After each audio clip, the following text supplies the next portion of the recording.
তো আগের দিন আমরা বন্ধা পুংকেশর পর্যন্ত পড়েছিলাম এবং পরাগধানী সম্পর্কে পড়েছিলাম, পরাগধানী সম্পর্কে কিছুটা পড়েছিলাম। তো আজকে আমরা দেখবো যে পরাগধানী জিনিসটা কি বা পরাগধানীর কটা স্তর। আজকে পার্ট 3, পরাগধানী আর কিভাবে পরাগরেণু উৎপন্ন হয় এটা আমরা দেখব। তো তার আগে আমরা একটা পরাগধানীর ছবি আঁকবো, যে পরাগধানী দেখতে ঠিক কিরকম আগে আমরা দেখেছিলাম।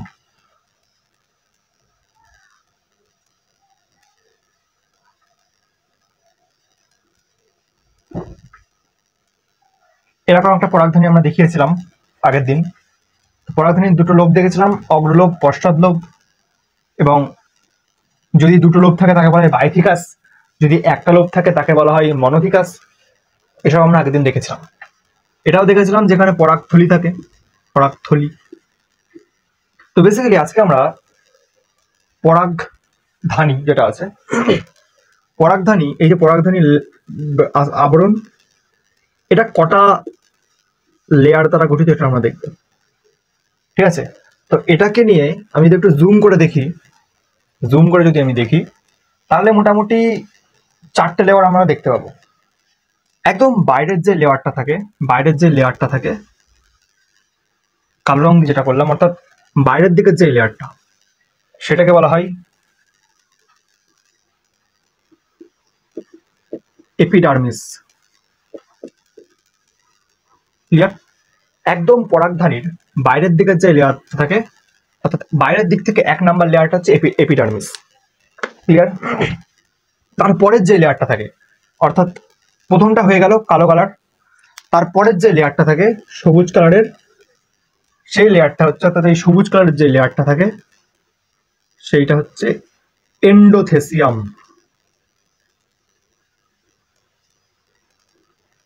অর্থাৎ এটা 2 নাম্বার লেয়ার। ওকে, এন্ডোথেসিয়াম। তারপরের যে লেয়ারটা থাকে নীল রঙের, জাস্ট আমি রংগুলো এরকম থাকে না, আমি জাস্ট বোঝানোর জন্য দেখাচ্ছি। নীল রঙের যে লেয়ারটা থাকে, নীল রং দিয়ে যেটা দেখাচ্ছি, সেটাকে বলা হয় মধ্যস্তর। ঠিক আছে, 4 নাম্বার যে লেয়ারটা থাকে তাকে বলা হয় ট্যাপেটাম, 4 নাম্বার। আর মধ্যস্তর হচ্ছে 3 নাম্বার। তাহলে পরাগধানীর একদম বাইরের লেয়ারটা, অর্থাৎ যাকে আমি কালো রঙের দ্বারা চিহ্নিত করেছি, সেটা হচ্ছে এপিডার্মিস, সেটা হচ্ছে এপিডার্মিস। তারপরের যে সবুজ লেয়ারটা, অর্থাৎ কালো লেয়ারের পরের লেয়ারটা, অর্থাৎ এপিডার্মিসের পরের লেয়ারটা, সেটা হচ্ছে এন্ডোথেসিয়াম।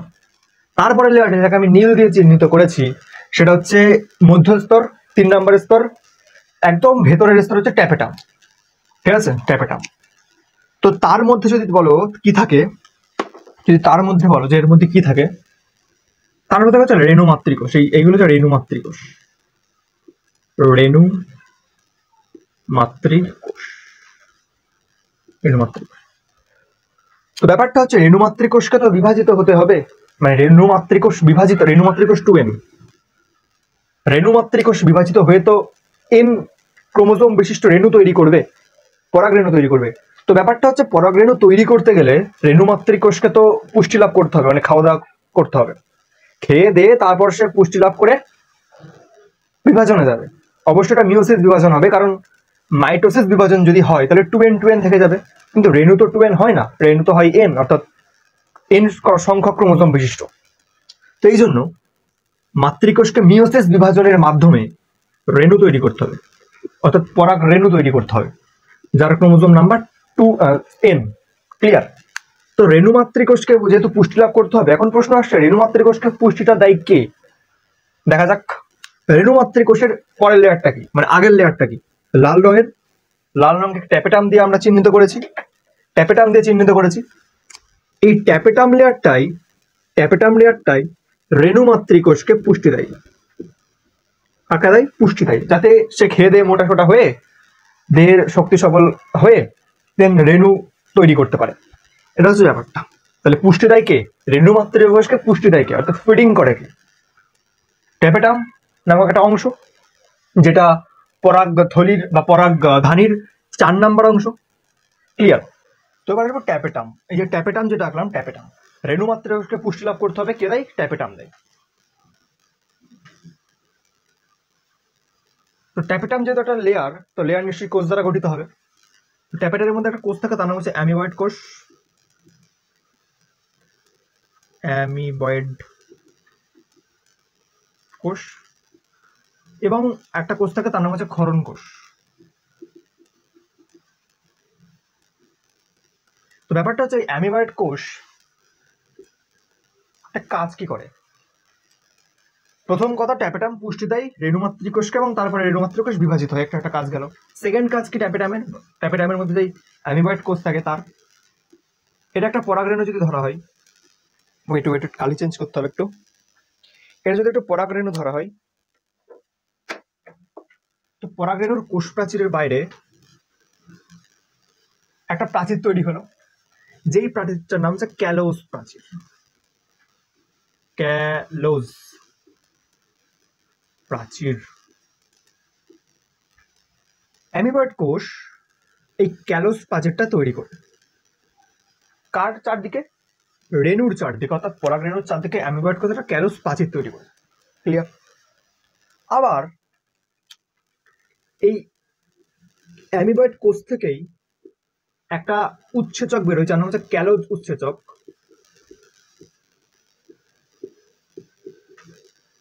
এই ক্যালোজ উৎসেচক এই ক্যালোজ কোষ প্রাচীর যেটা গঠিত হয়েছিল সেটাকে না দ্রবীভূত করে দেয়, মানে সহজ কথা বলতে গেলে ভেঙে দেয়। তাহলে কি হলো? অ্যামিবয়েড কোষ পরাগরেণুর বাইরের দিকে একটা লেয়ার তৈরি করলো যার নাম ক্যালোজ প্রাচীর, এবং অ্যামিবয়েড কোষ থেকেই একটা উৎসেচক খরিত হলো যার নাম ক্যালোজ উৎসেচক। সেই ক্যালোজ উৎসেচকটা পরাগরেণুর চারপাশে যে ক্যালোজ প্রাচীরটা তৈরি হয়েছিল সেটাকে ভেঙে দিল। ক্লিয়ার? সেকেন্ড, ক্ষরণ কোষ। ক্ষরণ কোষের কাজ কি? এই যেখানে যে পরাগরেণুগুলো তৈরি হচ্ছিল, এখানে যে পরাগরেণুগুলো তৈরি হচ্ছে, যে পরাগরেণুগুলো তৈরি হচ্ছিল, একটা তুলে নিয়ে আমি এখানে আসছি, পরাগরেণু তৈরি হলো তো। তো এবার পরাগরেণুর চারদিকে একটা লেয়ার তৈরি হয়, যেই লেয়ারটার নাম হচ্ছে স্পোরো। দেখে লেয়ার দেখা যাচ্ছে এটা? ওকে, স্পোরো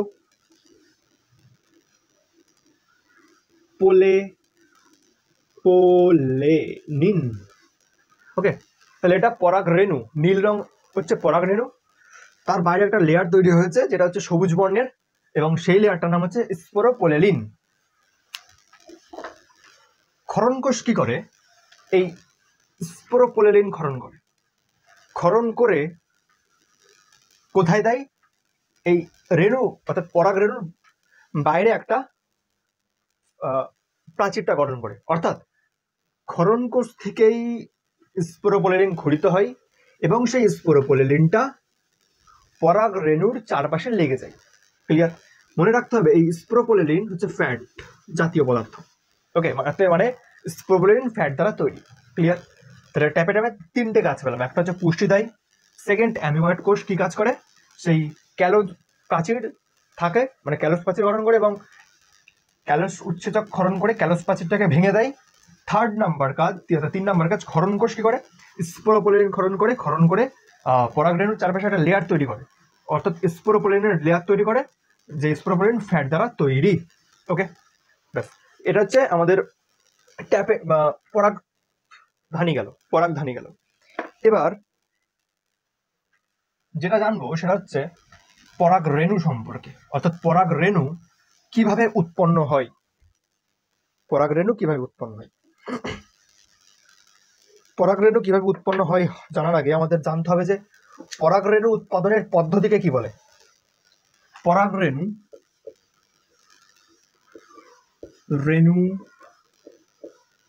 উৎপাদনের পদ্ধতি কি বলে? পরাগরেণু মানে হচ্ছে মাইক্রো, মানে যেহেতু আমরা এটা পরাগধানী নিয়ে পড়ছি, পরাগধানী কার সঙ্গে সম্পর্কযুক্ত? পুংস্তবক। তো পুংস্তবকের পরাগরেণুকে বলা হয় মাইক্রো। আর যদি এটা স্ত্রী দেহে হতো, মানে স্ত্রী স্তবকে হতো, তাহলে হয়ে যেত ম্যাক্রো। ম্যাক্রো মানে বড়, মাইক্রো মানে ছোট, অর্থাৎ মাইক্রো। রেণু মানে কি? স্পোর। উৎপাদন মানে কি? জেনেসিস। মাইক্রোস্পোরোজেনেসিস। স্পোর মানে রেণু, তো নামটা হয়েছে স্পোরো, অর্থাৎ মাইক্রোস্পোরোজেনেসিস। মাইক্রো মানে পরাগরেণু, স্পোর মানে রেণু, স্পোর মানে রেণু, উৎপাদন মানে হচ্ছে জেনেসিস, অর্থাৎ পরাগরেণু উৎপাদনের পদ্ধতিকে বলা হচ্ছে মাইক্রোস্পোরোজেনেসিস। ক্লিয়ার? ওকে, যদি ক্লিয়ার হয়ে গিয়ে থাকে তাহলে আমরা দেখবো যে পরাগরেণু কিভাবে তৈরি হচ্ছে।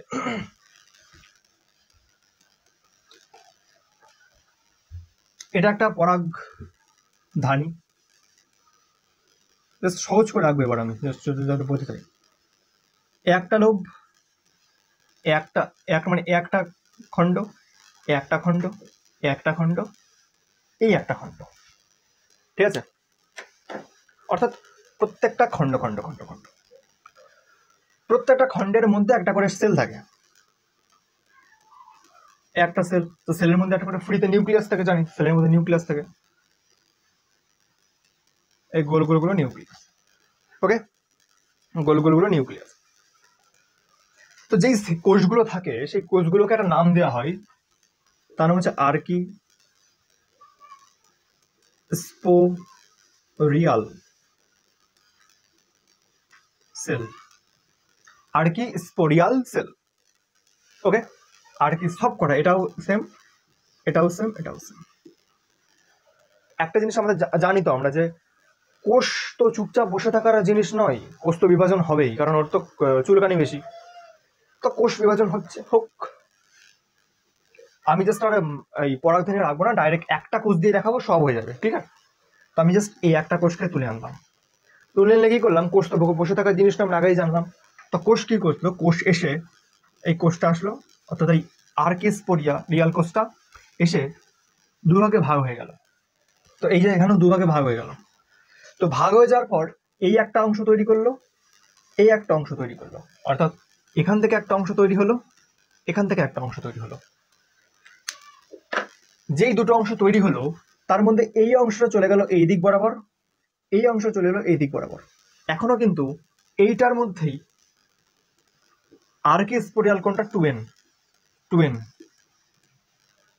চলে গেল এদিক বরাবর, এদিক বরাবর, অর্থাৎ একটা গেল পরিধির দিকে আর একটা আসলো কেন্দ্রের দিকে। ওকে, একটা আসলো পরিধির দিকে, একটা আসলো কেন্দ্রের দিকে। যেই কোষটা বিভাজিত হয়ে পরিধির দিকে চলে গেল তাকে বলা হয় প্রাথমিক প্যারাইটাল কোষ।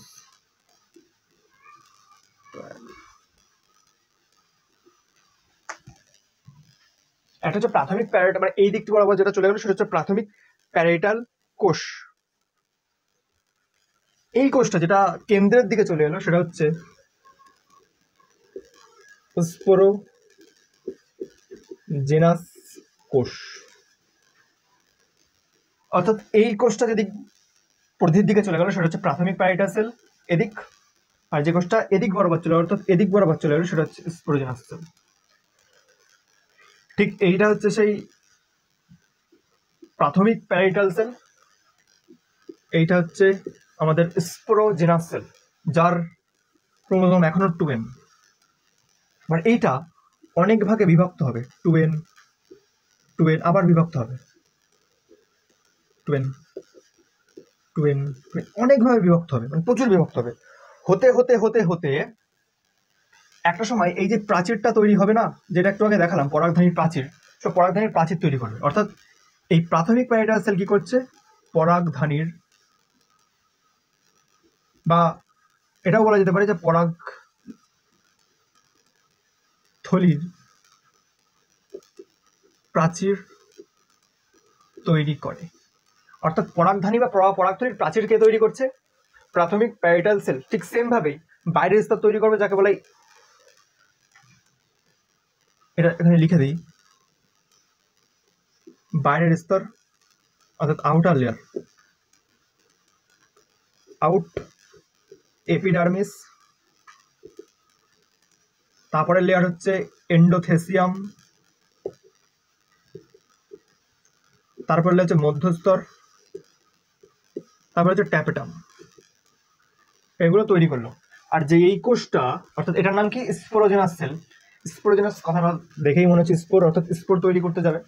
এই কোষটা বিভাজিত হবে, বেশ কয়েকবার বিভাজিত হবে, টুয়েন টুয়েন টুয়েন টুয়েন করতে করতে একটা মিওসিস বিভাজন হবে, ব্যাস রেণু তৈরি করে ফেললো, আবার বিভাজন হবে, এই করতে করতে যে এন বা এন যখন চলে এলো ভাই রেণু তৈরি হয়ে গেছে, অর্থাৎ এই রেণুগুলো তৈরি করে ফেললো, এইগুলো হচ্ছে পরাগ রেণু। ক্লিয়ার? এটা হচ্ছে পরাগ রেণু তৈরি করে ফেললো।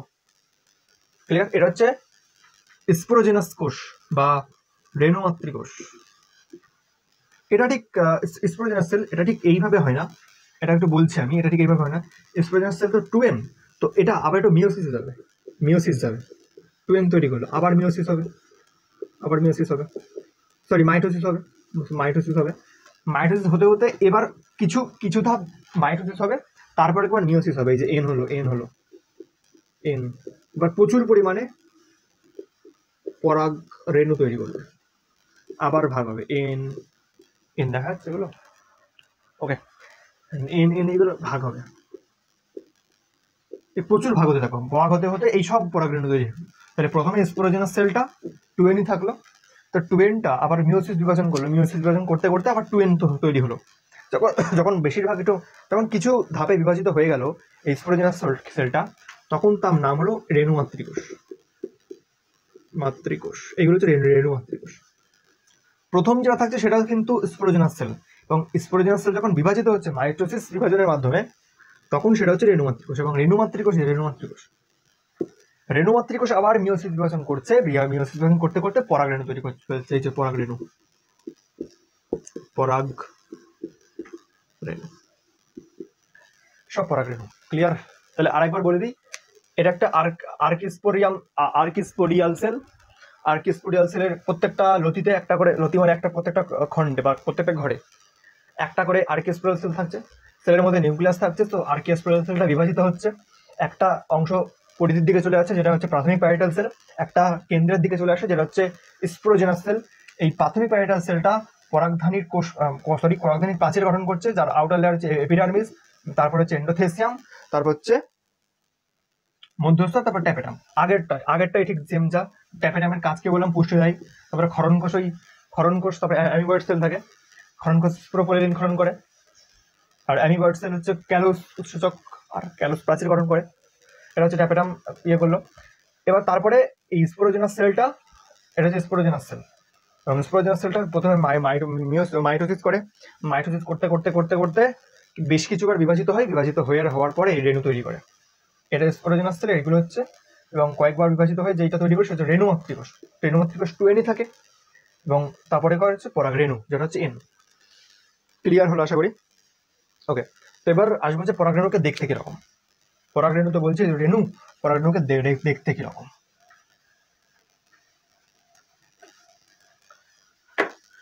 ওকে, পরাগ রেণুকে দেখতে কিরকম, মনে করা যাক একটা গোল মতন দেখতে পরাগ রেণুকে, একটা পরাগ রেণু। আমরা সবাই জানি যে পরাগ মানে কোনো কিছুর একটা লেয়ার থাকে, বাইরের লেয়ার থাকে, আমাদের বাইরের লেয়ার যেমন চামড়া, তো পরাগ রেণুটা বাইরের লেয়ার থাকে, একটা লেয়ার আছে, এই লেয়ার, খুব ভালো কথা, লেয়ার থাকলো, যেই লেয়ারটা থাকলো তার নাম হচ্ছে স্পোরোডার্ম। কেন এরকম নাম হলো আমি বলছি, এটার নাম হচ্ছে স্পোরোডার্ম।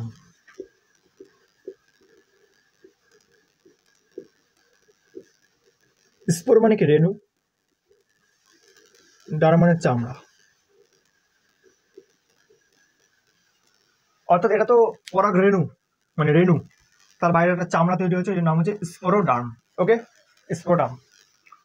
তো স্পোরোডার্ম ভাবলো না আমি একা একা থাকবো না, আমার নাম এবং পদবি লাগবে, অর্থাৎ নাম আর পদবি লাগবে। ওকে, এই স্পোরোডার্ম ভাবলো আমার নাম, একটা নাম হবে হচ্ছে এক্সাইন, যেটা থাকবে হচ্ছে বাইরের দিকে, আর একটা নাম হবে ইনটাইম, যেটা থাকবে ভেতরের দিকে। ওকে, তো বাইরের দিকে যেই, এটা হচ্ছে বাইরের দিকে লেয়ার থাকছে, এই স্পোরোপোলিনের বাইরের দিকে লেয়ার, যেটা আমি লাল রং দিয়ে করছি, এটাকে বলছে হচ্ছে এক্সাইন। আরেকটা লেয়ার যেটাকে আমি কালো দিয়ে করছি সেটা হচ্ছে স্পোরোপোলিনের ভেতরের লেয়ার, যেটাকে বলছে ইনটাইন। ইন মানে ভেতরে, ইনটাইন। ওকে, ইনটাইন। এবারে ইনটাইন যেটা আছে এটা কিন্তু কোনো ঝামেলা করলো না, ইনটাইন ইনটাইনের মতনই থেকে গেল। ওকে, ইনটাইন ইনটাইনের মতনই থেকে গেল। তো এবারে ইনটাইন যেটা আছে, ইনটাইন একটা জিনিস দিয়ে তৈরি, সেটা হচ্ছে পেকটিন আর সেলুলোজ। ইনটাইন পেকটিন আর সেলুলোজ দিয়ে তৈরি, তাই এদেরকে একত্রকে বলা হয় পেকটো সেলুলোজিক প্রাচীর।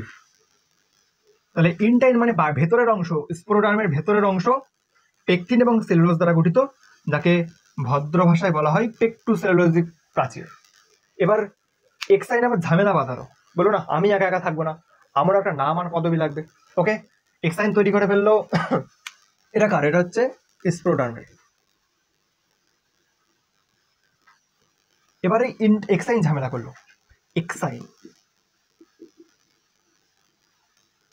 এক্সাইনের নাম পদবি লাগবে, অর্থাৎ এক্সাইনের একটা নাম দিল সেক্সাইন, আর একটা নাম দিল নেক্সাইন। সেক্সাইন হলো বাইরের প্রাচীর, নেক্সাইন হলো ভেতরের প্রাচীর। ঠিক আছে, তাহলে এক্সাইন ঝামেলা করলো, ঝামেলা করে বললো ভাই আমার নাম দরকার, পদবি দরকার, অর্থাৎ বাইরে একটা লেয়ার দরকার, ভেতরে একটা লেয়ার দরকার। বাইরের লেয়ারকে হচ্ছে সেক্সাইন আর ভেতরের লেয়ারকে হচ্ছে নেক্সাইন। এক্সাইন কটা ভাগে ভাগ হলো? সেক্সাইন যেটা বাইরে, এটা হচ্ছে নেক্সাইন যেটা হচ্ছে ভেতরে। ওকে, যেটা হচ্ছে ভেতরে। ক্লিয়ার? এবার এই যে যেটা আমি বললাম,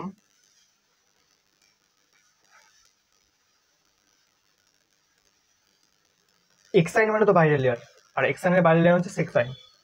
তো সেক্সাইনের বাইরেতে সেক্সাইনের বাইরে একটা লেয়ার থাকে যেটাকে হচ্ছে স্পোরোপোলিন, যেটা আমরা একটু আগে বললাম। সেই স্পোরোপোলিনকে যেন ক্ষরণ করে, ক্ষরণ করা মানেই ক্ষরণ ক্ষরণ করছে।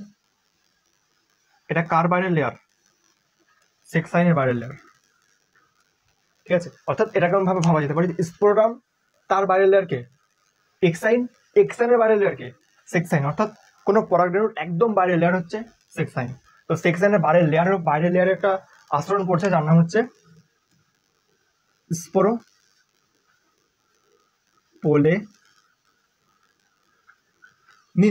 এটা একটু আগে বললাম ফ্যাট দিয়ে তৈরি।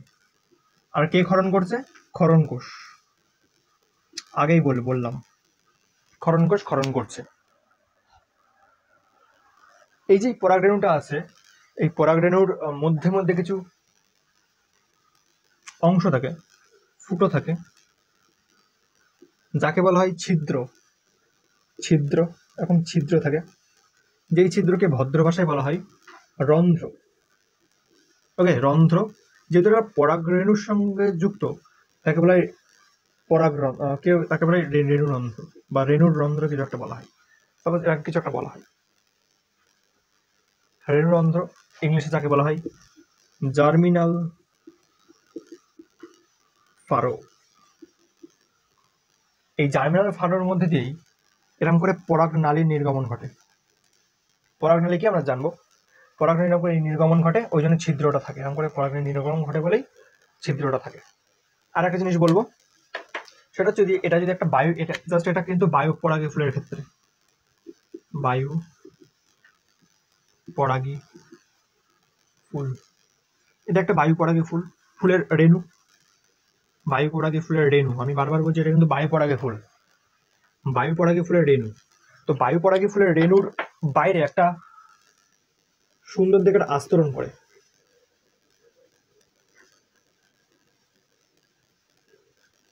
যেটা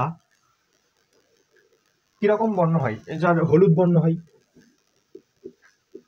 যেটা একটু চ্যাটচেটে টাইপের, চ্যাটচেটে এবং তৈলাক্ত টাইপের, তৈলাক্ত।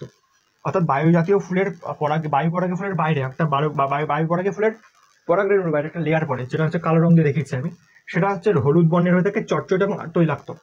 এই লেয়ারটাকে বলছে হচ্ছে পোলেন কিট। ওকে, চটচটে এই পতঙ্গ এর জন্য খেতে আসে। এই পোলেন কিট বাইরে পড়ছে একটা লেয়ার যেটা হলুদ চটচটে তৈলাক্ত, এই লেয়ারটার নাম হচ্ছে পোলেন কিট। এটা কিন্তু শুধুমাত্র দেখা যায় বায়ু পরাগী ফুলের ক্ষেত্রে, সরি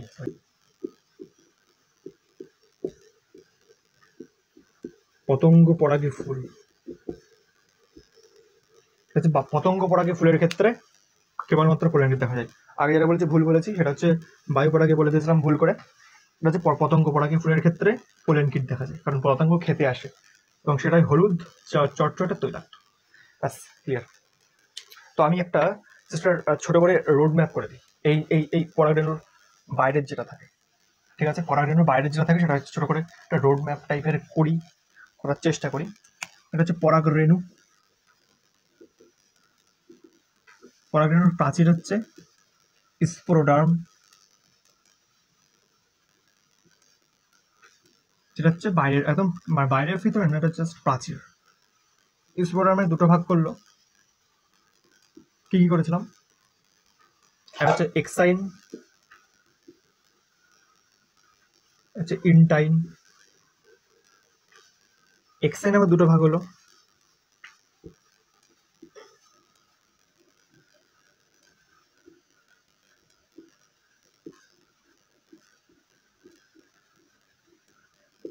ব্যাস কমপ্লিট। পরাগরেণু, স্পোরোপোলেরিন, তারপরে হচ্ছে এক্সাইন আর ইনটাইন, ইনটাইনের পরে হচ্ছে সেক্সাইন আর নেক্সাইন। ক্লিয়ার? তো এই যে স্পোরোপোলেরিন যেটা করলাম, স্পোরোপোলেরিনটা পড়ছে এরাম জায়গা, এই এক্সাইনের ওপরে পড়ছে স্পোরোপোলেরিন, ও লেনিন। স্পোরোপোলেরিন আবরণ করছে এক্সাইনের উপরে এবং তাকে আবার ভাগ করা হচ্ছে, একটা হচ্ছে সেক্সাইন আর হচ্ছে নেক্সাইন। তাহলে একেবারে পরাগরেণুর বাইরের আবরণ হচ্ছে সেক্সাইন আর ভেতরের আবরণ হচ্ছে ইনটাইন। লাস্ট আর একটা জিনিস বলবো, সেটা হচ্ছে পরাগরেণু সেটা ছড়িয়ে পড়ে কি করে চারিদিকে। ওকে, পরাগরেণু চারিদিকে ছড়িয়ে পড়ে কি করে, পরাগধানীর ছবি আঁকি। পরাগধানীর এই অংশটাকে বলছে, খাজা অংশটাকে বলছে স্টেমিয়াম। পরাগধানীর স্টোমিয়াম।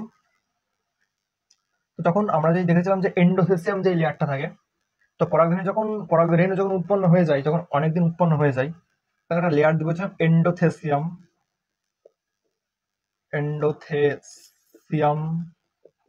যখন পরাগরেণু অনেক উৎপন্ন হয়ে যায় ওই পরাগধানীর মধ্যে বা পরাগধানী শুকিয়ে যায়, পরাগধানী